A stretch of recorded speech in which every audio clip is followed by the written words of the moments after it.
कभी किसी पक्षी को घोंसले की नींव बनाते देखा है? अथक परिश्रम करके तिनका तिनका बटोरकर वो पक्षी अपना घोंसला बनाता है, अपनी संतान के लिए एक सुरक्षित घर बनाता है। और फिर कहीं से तीव्र आंधी आती है, भारी वर्षा होती है और उसका घोंसला तिनका तिनका करके बिखर जाता है। फिर वही पक्षी रोता नहीं, ना ही विलाप करता है, तो बिना विलंब करे फिर से अपना घोंसला बनाना प्रारंभ कर देता है और घोंसला बनाने में सफलता पाता है। फिर हम क्यों छोटी छोटी असफलता से भयभीत होकर परिश्रम करना छोड़ देते हैं? एक बात सदा याद रखिए कि हर वृक्ष कुल्हाड़ी की एक मार से नीचे नहीं गिरता, हर चट्टान एक प्रहार से नहीं टूटते। सफलता पाने के लिए अनावरत परिश्रम करना ही मात्र एक मार्ग है। जब भी आप पढ़ाई करो तब आप ये सोचें कि आखिरी बार पढ़ रहा हूं, कल मेरा परीक्षा है। यकीनन इस सोच के साथ की गई तैयारी एक अलग लेवल की होगी और आप बड़े आराम से परीक्षा पास कर लेंगे। श्री कृष्ण कहते हैं, संघर्ष पिता से सीखिए, संस्कार माता से, बाकी सब तो ये दुनिया सिखा ही देगी। अवसर और सूर्योदय में एक ही समानता है, देर करने वाले इन्हें खो देते हैं। किसी के बुरे वक्त में उसका हाथ पकड़ो, सहारा दो और उसे हिम्मत दो, क्योंकि बुरा वक्त तो थोड़े समय में चला जाएगा, लेकिन वो आपको दुआ जिंदगी भर देता रहेगा। जब समझ ना आए कि क्या करो तो कुछ देर ठहर जाना खुद के लिए, खुद के ही साथ अकेले में। इतनी देर भी मत करना अपने सपने को हकीकत बनाने में कि समय के साथ साथ उम्र भी निकल जाए और सपना सपना ही बनकर रह जाए। यदि कड़ी मेहनत आपका हथियार है तो सफलता आपकी गुलाम हो जाएगी। अगर बुरी आदत समय पर ना बदली जाए तो बुरी आदत समय बदल देती है। हमारी सबसे बड़ी कमजोरी हार मानने में है। सफल होने का सबसे निश्चित तरीका हमेशा एक बार और प्रयास करना है। श्री कृष्ण कहते हैं, मेरी सफलता को देखकर हैरान है बहुत लोग। किसी ने मेरे पांव के छाले नहीं देखे। जो खो दिया उस पे कभी सोचना नहीं, जो मिल गया उसे कभी खोना नहीं। अगर सफलता पानी है तो कभी वक्त और हालात पर रोना नहीं। मंजिल दूर ही सही पर घबराना मत, क्योंकि नदी कभी नहीं पूछती कि समंदर अभी कितना दूर है। आपका भविष्य उससे बनता है जो आप आज करते हैं, कल नहीं। कामयाब इंसान खुश रहे या ना रहे, लेकिन खुश रहने वाला इंसान कामयाब जरूर होता है। बहुत कुछ बदलता है हर रोज, लेकिन मेरे हौसले नहीं बदलते। बदलता हूं तरीके जरूर, लेकिन मेरे इरादे नहीं बदलते। हर दिन एक शुभ दिन होता है, जरूरत है तो बस शुरुआत करने की। जिंदगी जीने के दो ही तरीके होते हैं, एक जो हो रहा है होने दो, बर्दाश्त करते जाओ, या फिर जिम्मेदारी उठाओ उसे बदलने की। अपनी उन्नति के लिए प्रयत्न करते रहिए। स्वयं को पतन की ओर मत ले जाइए, क्योंकि व्यक्ति स्वयं ही अपना शत्रु भी है और मित्र भी है। जीत हासिल करनी है तो हमेशा खुद से ये बोला करो। 97% लोग जिंदगी में जल्दी हार मान लेते हैं और उसी 3% लोगों के लिए काम करते हैं जो कभी हार नहीं मानते। इंतजार मत करो, जितना तुम सोचते हो जिंदगी उससे कहीं ज्यादा तेजी से निकल रही है। श्री कृष्ण कहते हैं, ईमानदारी सबसे महंगा उपहार है। सस्ते लोगों से उसकी उम्मीद रखना बेकार है। किसने कहा तू अकेला है? आईने में जाके देख, दुनिया का सबसे ताकतवर इंसान तेरे सामने खड़ा है। जगह जगह प्रयास करने से अच्छा है एक ही लक्ष्य पर कड़ी मेहनत और लगन से काम किया जाए। सफलता अवश्य मिलेगी, परिंदों को मिलेगी मंजिल एक दिन, ये फैले हुए पर बोलते हैं। सुबह जल्दी सिर्फ 3 लोग उठते हैं, माँ, मेहनत और मजबूरियां। अपने जीवन को इतना रोशन करो कि कोई आपका परिचय देते हुए गर्व महसूस करे। जो सच में कुछ पाना चाहता है उसे पाने के लिए आखिरी दम तक लड़ता रहेगा। हो चुका आगाज रन का, युग बदलने की तैयारी, जीत उसी की होगी जिसका संघर्ष है जारी। हिम्मत का मतलब डर का ना होना नहीं है, बल्कि ये सोचना है कि डर से भी ज्यादा जरूरी कुछ और है। खुद की तरक्की में इतना समय लगा दो कि किसी और की बुराई का वक्त ही ना मिले। बदल जाओ वक्त के साथ, या फिर वक्त बदलना सीखो। मजबूरियों को मत कोसो, हर हाल में चलना सीखो। हर वो आवाज दबानी है जिसने कहा था तुमसे नहीं होगा। मेहनत कर, संयम रख, भरोसा रख, जो तेरा है तुझे मिलकर रहेगा। अगर आपकी आय का साधन केवल उसकी सैलरी है तो आप गरीबी से केवल एक कदम आगे हैं। खुद के सपनों के पीछे इतना भागो कि एक दिन तुम्हें पाना लोगों के लिए सपना बन जाए।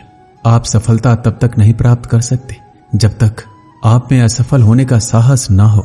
श्री कृष्ण कहते हैं, मोती कभी किनारे पे खुद नहीं आते, उन्हें पाने के लिए समंदर में उतरना ही पड़ता है।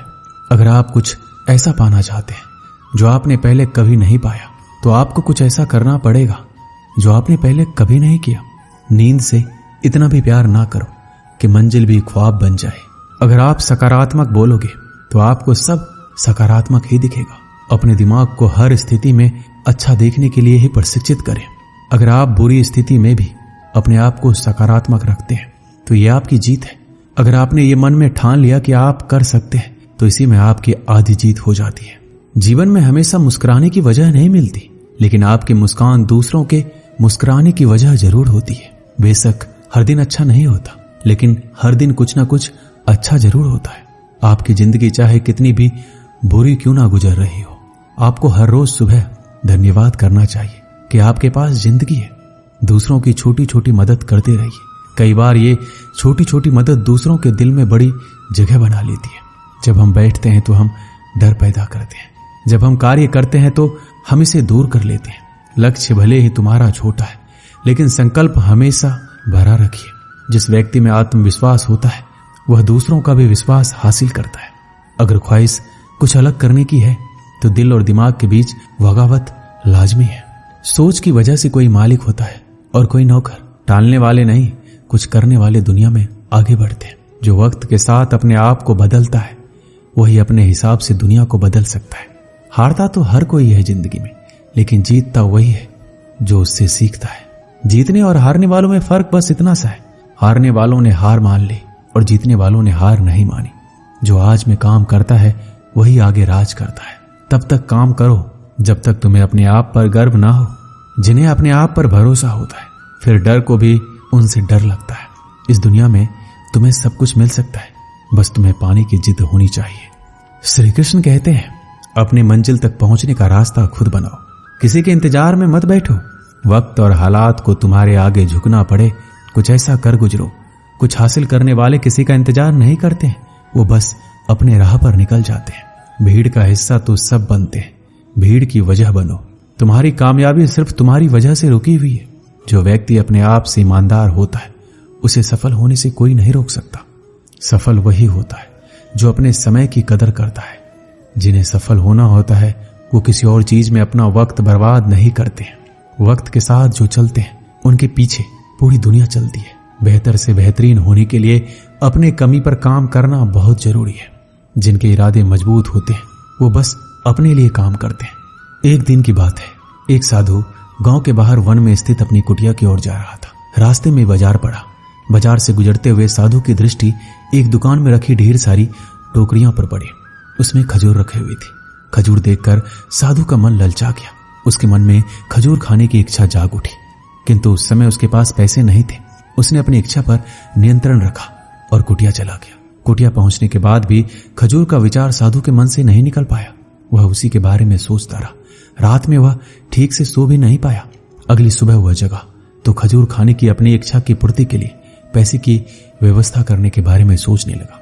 वह सोचा कि सूखी लकड़ियां बेचकर खजूर खरीदने लायक पैसे की व्यवस्था अवश्य हो जाएगी। यह सोचकर वह जंगल में गया और सूखी लकड़ियां काटने लगा। काफी लकड़ियां एकत्रित कर लेने के बाद उसने उसका गट्ठर बनाया और उसे अपने कंधों पर लादकर बाजार की ओर चल पड़ा। लकड़ियों का गट्ठर भारी था, जिसे उठाकर बाजार तक की दूरी तय करना आसान नहीं था, किंतु साधु चलता गया। थोड़ी देर में उसके कंधे में दर्द होने लगा, इसलिए विश्राम करने वह एक स्थान पर रुक गया। थोड़ी देर विश्राम करके वह पुनः लकड़ियां उठाकर चलने लगा। इसी तरह रुक रुक कर किसी तरह वह लकड़ियों के गट्ठर के साथ बाजार पहुंचा। बाजार में उसने सारी लकड़ियां बेच दी। अब उसके पास इतने पैसे इकट्ठे हो गए जिससे वह खजूर खरीद सके। वह बहुत प्रसन्न हुआ और खजूर की दुकान में पहुंचा। सारे पैसों से उसने खजूर खरीद लिए और वापस अपनी कुटिया की ओर चल पड़ा।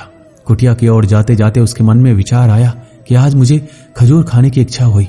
हो सकता है कल किसी और वस्तु की इच्छा हो जाए। कभी नए वस्त्रों की इच्छा जाग जाएगी, तो कभी अच्छे घर की, कभी स्त्री और बच्चों की, तो कभी धन की। मैं तो साधु व्यक्ति हूं, इस तरह से तो मैं इच्छाओं का दास बन जाऊंगा। ये विचार आते ही साधु ने खजूर खाने का विचार त्याग दिया। उस समय उसके पास एक गरीब व्यक्ति गुजर रहा था। साधु ने उसे बुलाया और सारे खजूर उसे दे दिए। इस तरह उसने स्वयं को इच्छाओं का दास बनने से बचा लिया। इस कहानी से हमें यही सीख मिलती है यदि हम अपनी हर इच्छाओं के आगे हार जाएंगे तो सदा के लिए अपनी इच्छाओं के दास बन जाएंगे। मन चंचल होता है, उसमें रह रहकर इच्छाएं उत्पन्न होती है, जो उचित भी हो सकती है और अनुचित भी।